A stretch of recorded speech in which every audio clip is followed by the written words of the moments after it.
이번 시간에는 진동 측정에 대해서 알아보도록 하겠습니다. 우리가 산업 현장에서 발생하는 어떤 진동으로 뭐 근로자들도 마찬가지고 아니면 주변에 있는 사람들도 마찬가지고 많은 피해를 받고 있죠. 그래서 그 진동을 측정해서 우리가 허용하는 법으로 허용하는 그 규정치 이상의 진동이 발생할 때는 저감하기 위해서 우리가 노력을 해주고 있죠. 그럴 때 일단 측정이 돼야 됩니다. 그죠? 그래서 법에서 정한 규정치를 벗어나지 않느냐 이거를 알아야지 법규에 맞게끔 우리가 이제 대처를 할 수가 있겠죠. 소음과 마찬가지로 진동도 우리가 보통 진동기로 측정을 하죠. 그런데 우리가 산업 현장에서 이렇게 보면은 건설 현장 같은 경우도 마찬가지죠. 건설 현장의 예를 한번 들어보면은 우리가 진동계를 우리가 구조물에다가 짓고 있을 때 뭐 철골조나 이럴 때에 기둥이라든지 뭐 이런 보라든지 이런 데다가 장착을 해 놓습니다. 그러면은 우리가 예를 들어서 뭐 지하를 판다고 생각해 봅시다. 지하를 파기 위해서 지하 뭐한 5층까지 파야 되는데 한 3층 정도에 파고 들어갔다. 근데 예를 들어 뭐 터파기 하다 좀 잘못해서 이게 뭐 무너질 수도 있고 이제 그렇죠. 그럴 때 우리가 진동기를 다 설치를 해 놓습니다. 무선으로 상시 이제 데이터를 볼 수 있도록. 그래서 경사도라든지 무너지려고 하면은 이거 갑자기 서가 있다가 건물이 똑 무너지고 이런 경우는 뭐 지진 아니면 거의 없죠. 서서히 무너집니다. 예를 들어서 토합이 막 증가했다 이러면은 토합이 막 계속 쏠리죠. 그러면 첫 번째 어떻게 됩니까? 일단 기울기가 조금씩 바뀝니다. 통상의 기울기보다 더 많이 바뀐다든지 아니면은 떨림이 있죠. 진동이 일어나죠. 그래서 진동을 그럴 때 파악을 해서 안전사고를 미연에 방지하는 거죠.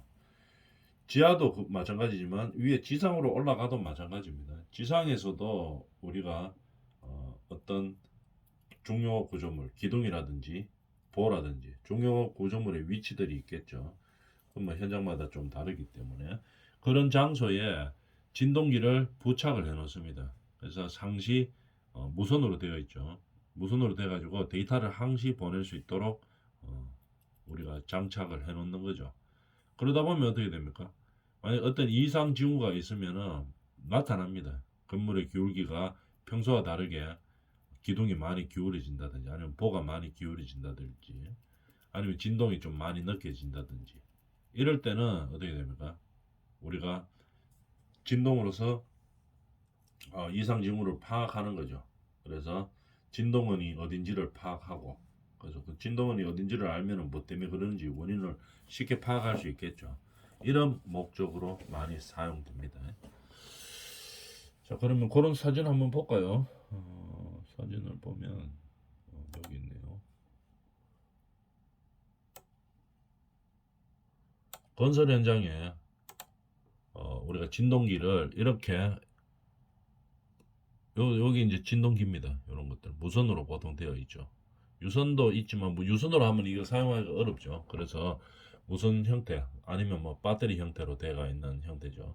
이런 형태로 되어 있는데 그래서 여기다가 뭐 타워 크레인도 마찬가지입니다. 타워 크레인도 우리가 뭐 적재 하중만 들면은 뭐 문제가 없겠지만은 들다 보면은 뭐 더 들 수도 있고 이렇죠. 타워 크레인 적재 하중보다 더 많이 들고 이러면은 처음에 어떻게 됩니까? 기울어집니다 일단. 그죠?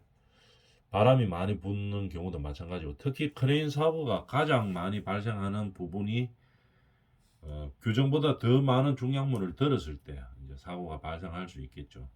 그래서 들다가 보면은 이게 이제 상시로 이렇게 이건 지금 타워 크레인에다가 부착해 놓은 건데 상시로 이렇게 부착을 해 놓으면은 어떻게 됩니까? 평소보다 어떻게 기울기가 더 기운다든지 이렇게 하면은 알 알림 설정도 되게 되어 있죠. 센서에서 이렇게 이제 뭐 알림이 되도록 되어 있는 장치들도 있습니다. 사람이 일일이 눈으로 봐야 되는 경우도 있고 아니면 알림 센서가 장착이 되어 있어 가지고 좀 이상하면 부자가 울린다든지 뭐 빨간불이 들어온다든지 이런 식으로 해가지고 알려주는 형태로도 되어 있습니다. 이 센서가 이렇게 상시 부착을 해 놓는 거겠죠. 타워 크레인입니다. 여기는 이렇게 타워 크레인을 부착해 가지고 중량물을 들었을 때 이 타워 크레인의 기울기가 기우는지 안 기우는지 이런 진동이 많이 일어나는지를 확인해 보고 그 다음에 우리가 이상 징후가 있으면 이제 대처를 하는 거겠죠. 이렇게 타워 크레인에도 붙이고 여기는 보면은 어딥니까? 철골조죠. 철골조 쭉 올라가는 기둥입니다. 기둥. 건물의 기둥. 기둥에도 이렇게 붙여놨는 거죠. 그래서 이 기둥이 여기는 경사까지 볼 수 있는 겁니다. 기울기까지 볼 수 있도록 되어 있는 거죠. 진동도 감지를 하면서 그 다음에 기울기까지 볼 수 있는 겁니다. 만약에 뭐 붕괴 사고가 일어날 조짐이 보인다면은 어떻게 됩니까? 일단 기울고 그 다음에 진동이 막 일어납니다. 그죠? 그런데 이거를 처음에 이제 발생했을 때 이 진원지를 빨리 찾아가지고 우리가 그 안전대책을 강구를 한다면은 뭐 큰 사고로 이어질 거를 막을 수가 있겠죠. 쉽게 막을 수 있습니다. 그래서 이렇게 상시 부착을 시켜 놓는 겁니다. 건물이 완공될 때까지. 이렇게 우리가 이제 대처를 하고 있다는 얘기겠죠. 여기도 마찬가지고 여기는 이렇게 배치를 해 놓는 겁니다. 여기도 마찬가지고 그림을 한번 보는 거죠. 이렇게 건설 현장에서도 또는 뭐 타워 크레인 이런 현장에서도 안전사고를 미연에 방지하기 위해서 진동계 그러니까 경사계와 함께 볼 수 있는 거죠. 이런 것들을 상시로 이렇게 부착을 해 놓는 형태입니다. 자, 이렇게 이제 타워 크레인 하는 사람들이 이렇게 이제 붙이고 있는 거죠. 그 다음에 건설 현장에서 이렇게 붙이고 있었습니다. 자, 이렇게 우리는 진동계를 통해서도 사고를 미연에 방지할 수 있고 또 이제 사고 방지 이외에도 또 어떤 것들이 있습니까? 사람들이 뭐 사고하고는 좀 관계가 없어도 진동 때문에 스트레스 엄청나게 많이 받는 경우들도 있죠. 그러면 그게 법적 규정에 넘어서면은 이거를 법 규정 안으로 바꾸기 위해서 진동 측정을 해줘야 된다는 얘기겠죠. 특히 문제가 심한 진동이 뭡니까? 발파 현장이라든지 아니면 건설에서 보면은 옥으로 처음에 파일 받기 위해서 구멍을 뚫죠. 땅 바닥에 구멍 뚫을 때 그때 항타 방식을 써가지고 너무 시끄럽다든지 주변에서 또 시끄러우면서 진동이 막 일어나죠. 항타를 치면은 그러다 보니까 너무 심하다 이러다면 규정치 이상이다 이러면 어떻게 됩니까? 항타 방식이 아니라 때리는 방식이 아니고 드릴링 방식으로 물론 비용은 좀 더 들어가겠지만 드릴링 방식으로 바꾸려고 하면 뭐 그 근거 자료가 있어야지 뭐 바꾸라고 이야기를 할 수가 있겠죠. 그런 근거 자료로 쓸 때 진동 측정을 합니다. 그러면은 진동 측정하는 뭐 진동 측정기들은 여러 형태가 있을 수 있지만 보통 뭐 일반적으로 많이 사용되는 것들이 뭐 이런 형태죠. 한번 볼까요? 뭐 이런 형태입니다. 이거 이런 거 이런 형태의 진동기를 많이 쓰는 거겠죠. 이래가지고 진동이 얼마 진동값이 딱 나오게 되는 겁니다. 이런 식으로 된다는 얘기겠죠. 송기와 그 뭐 마찬가지입니다. 이런 기계들을 통해서 우리가 이제 진동값을 측정을 하게 되는 거겠죠. 자, 하는데 그런 진동 측정의 목적부터 한번 볼까요? 진동 측정의 목적 왜 하느냐? 진동의 현황을 파악하기 위한 거죠. 현황. 지금 어느 정도의 진동이 발생하고 있느냐? 우리 현장에서 뭐 우리 현장에 뭐 발파나 또는 뭐 항타 아니면은 그냥 작업 진동들 이런 것들로 인해서 어느 정도 진동이 발생하고 있는가? 일단 현황 파악을 해야 되겠죠. 현황 파악을 한 다음에 그 다음에 뭡니까? 영향 평가를 해야 되겠죠. 이게 어떤 정도의 영향을 미치는지, 이 법 규정에 맞는지, 그죠? 법 규정에서 허용되는 범위 아닌지 이런 것들을 파악을 해야 됩니다. 진동 측정을 한 다음에. 그래서 법 규정에서 넘어선다 이러면 어떻게 합니까? 법 규정에 맞도록 빨리 조치를 취해야 되겠죠. 그 다음에 진동의 원인을 규명하기 위해서 아까 건설 현장에서 이야기했다시피 진동이 발생하면은 이거 잘못하면은 뭡니까 붕괴 사고로도 이어질 수가 있죠. 그래서 진동의 뭐 그 크기라든지 이런 것들이 평소와 다르다 이렇게 되면은 반드시 문제가 있는 겁니다. 그러면은 그것을 이제 뭐 때문인지를 찾아내는 원인 규명을 하기 위해서 진동 측정을 하는 거겠죠. 진동을 측정하다 보면은 진동원이 어딘지를 알 수가 있죠. 그래서 그 진동원이 어딘지를 알면 원인을 쉽게 파악할 수가 있죠. 좀 더 그냥 생다지로 찾는 것보다는 좀 더 원인 규명을 잘 할 수 있습니다. 그래서 진동의 원인을 규명하고 그 다음에 기계의 고장 진단, 그 다음에 구조물의 진동 특성을 파악하기 위해서다 이 말이겠죠. 그 다음에 고장을 진단하고 기계 같으면 고장 났으면 어디서 났는지 고장을 진단하고 구조물 같으면 진동 특성을 파악하는 거겠죠. 이런 목적으로 우리는 진동을 측정하고 있습니다. 그럼 진동을 측정하면은 분석을 또 잘해야 되겠죠. 진동 측정 및 분석 목적이 뭐냐 잘하고 왜 분석하는지를 알아줘야 되겠습니다. 우리가 뭐 읽어보면 다 알 수 있는 거죠. 공장, 뭐 건설 공장 등, 뭐 도로, 철도 등 이런 우리가 사업장에서 발생하는 진동으로부터 어떻게 피해를 방지하기 위해서 하는 거죠. 진동으로 인한 피해 방지. 그 다음에 진동을 적정하게 관리해서 어느 뭐 법으로 강제한다든지 뭐 이렇게 해서 적절하게 관리해서 국민이 조용하고 평온한 환경에서 생활할 수 있게 함을 목적으로 한다 이 말이죠. 평온한 환경. 국민이 평온한 환경에서 살아야 되지. 맨날 시끄럽게 살고 이러면 안 되겠죠. 그래서 어떤 법에 의한 그 테두리 안에서 허용되는 범위 이거를 벗어나면은 항상 그 대책을 세우도록 강구를 하고 있는 거겠죠. 그래서 진동 측정 및 분석 목적은 이렇다. 피해를 방지하고 평온한 환경을 위해서다. 이렇게 되겠습니다. 그럼 측정 대상은 무엇이냐? 우리 읽어보면 다 알 수 있는 겁니다. 자, 그래도 한번 같이 읽어볼까요? 소음진동관리법에 명시되어 있는 이 법에 명시되어 있죠. 법의 명시. 소음진동원의 종류, 그러니까 다른 말로 하면 측정 대상입니다. 측정 대상. 어떤 것들이 측정 대상이 되냐 이 말이죠. 공장에서 발생하는 진동원은 뭐냐? 읽어보면 소음 진동 많이 나는 겁니다. 압축기, 압축 프레스 이런 거 쭉 누를 때 소음 진동 많이 나죠. 그 다음 송풍기 특히 많이 나고 단조기, 절단기 엄청나게 많이 나죠. 자를 때 프레스, 분쇄기, 변속기, 그 다음 뭐 혼합기 하나씩 건너뛰기가 읽어볼까요? 많으니까 재분기, 목재 가공 기계 이게 특히 많이 나죠. 왱 하면 돌아가면서 소음 끄다가 큰 거 목재 자른 거 뭡니까? 이 진동까지 많이 납니다. 인쇄 기계, 그다음에 도전 기계, 뭐 주조 기계 이런 것들이 다 소음 관리법에 명시되어 있는 측정 대상입니다. 그럼 이런 거 할 때는 어떻게 되는데? 이러면은 반드시 측정해야 됩니다. 그 여기 지금 명시되어 있는 거 있죠. 이거 사용할 때 반드시 소음 진동 측정을 해야 됩니다. 그래서 보통 소음 측정기가 같이 되어 있죠. 그래서 한 번만에 보통 측정해서 데이터를 쫙 적어 놓습니다. 그래서 관리관청에서 뭐 제시하라고 하면 제시해야 되고 아니면은 다른 데에서 민원이 발생해가 뭐 송사가 걸렸다, 소송이 걸렸다 이러면은 실제로는 그렇게 난 게 아닙니다 하면서 일지 형태로 쫙 되어가 있어야 되겠죠. 소음진동 기사들이 하는 일들이 이제 그런 일들이겠죠. 이걸 측정하고 어떻게 합니까?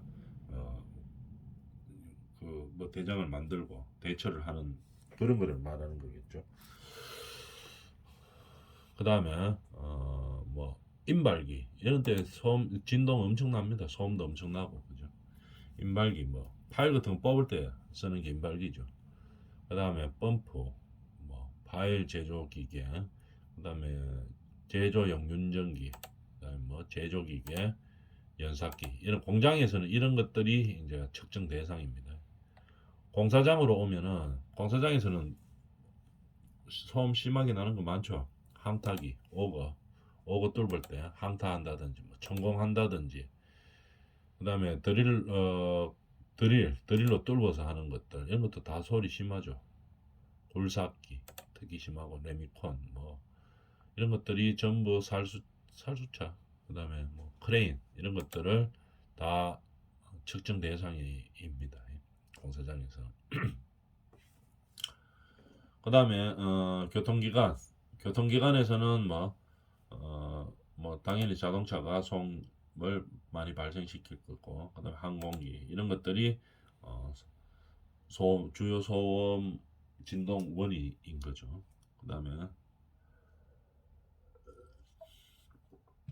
생활 환경에서 뭡니까 스피커, 노래방 시설, 학원, 무용학원, 무도학원 뭐 이런 것들 다 소음을 좀 발생시킬 수 있습니다. 그다음에 뭐 헬스클럽 이런 것들, 에어로빅 댄스 이런 것들 다 소음 진동원이라고 볼 수 있는 거죠. 생활 환경에서도 그만큼 많이 발생합니다. 그다음에 이 명시대가 있는 것도 있고 법규로 명시대가 있는 것도 있고 명시되어 있지 않은 것들도 많이 있습니다. 그 밖에 소음 진동은 측정 대상이 어떤 것들이 있느냐? 일반적으로 그 밖에 소음 진동은 뭐 생활 가전이라든지 그 다음에 뭐 레이저 시설 사격장 뭐 이런 것들도 다 소음이 발생할 수 있는 것들이죠. 세탁기, 진공 청소기, 뭐 예초기 이런 것들 다 소음 진동원이 될 수 있는 것들입니다. 군 관련 시설 중에서 뭐 사격 훈련장 소리 엄청나겠죠. 진동도 심하고 전투기 마찬가지고 비행장 근처에 소음도 심하고 진동도 엄청나게 심하죠. 전투기 뜨면은 소총, 탱크 뭐 이런 것들의 다 측정 대상이다 이렇게 봐주면 되겠습니다. 그 다음에 측정 대상 진동은 종류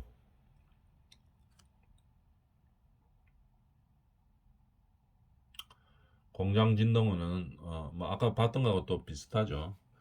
그리고 압축기, 단축기, 정단기, 뭐 성형기 이런 것들이 있으며 회전체에 의한 모든 기기에서 진동을 발생한다. 회전체가 있으면 일단 진동이 발생된다.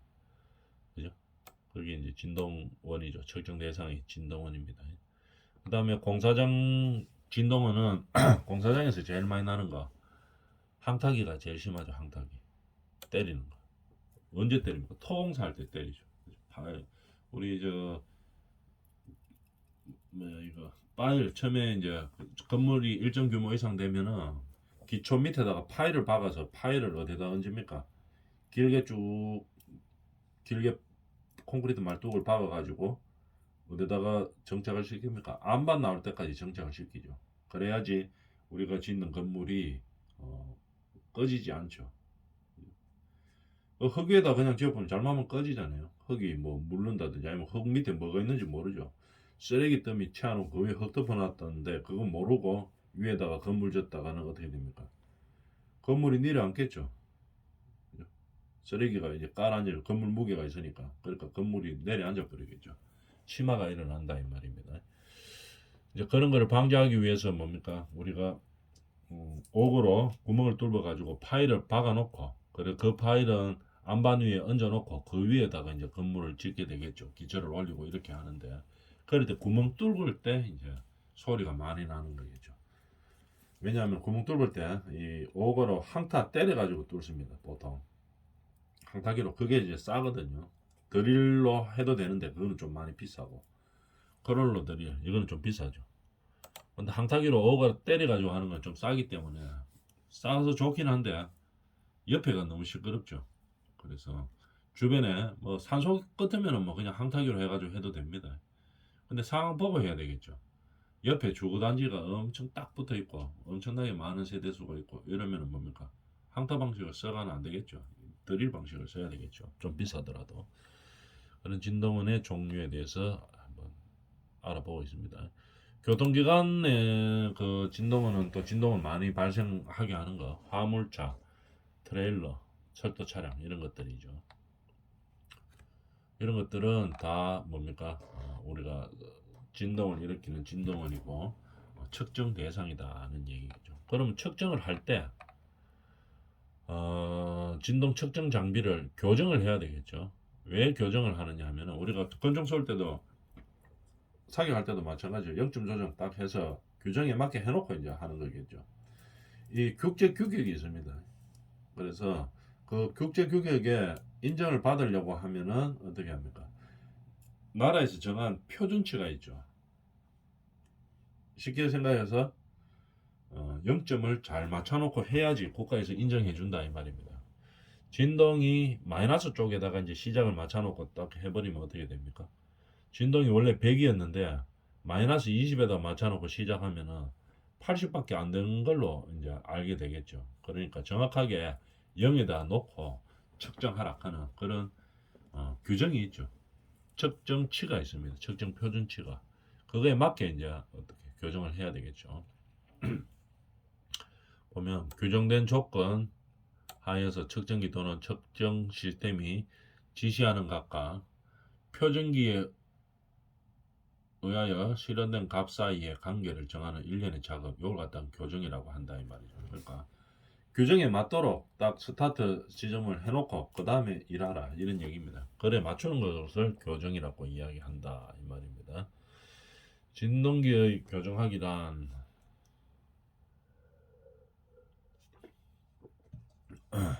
주파수 대역에서 특정 주파수 대역에서 표준 진동 레벨을 확인하는 작업을 말한다.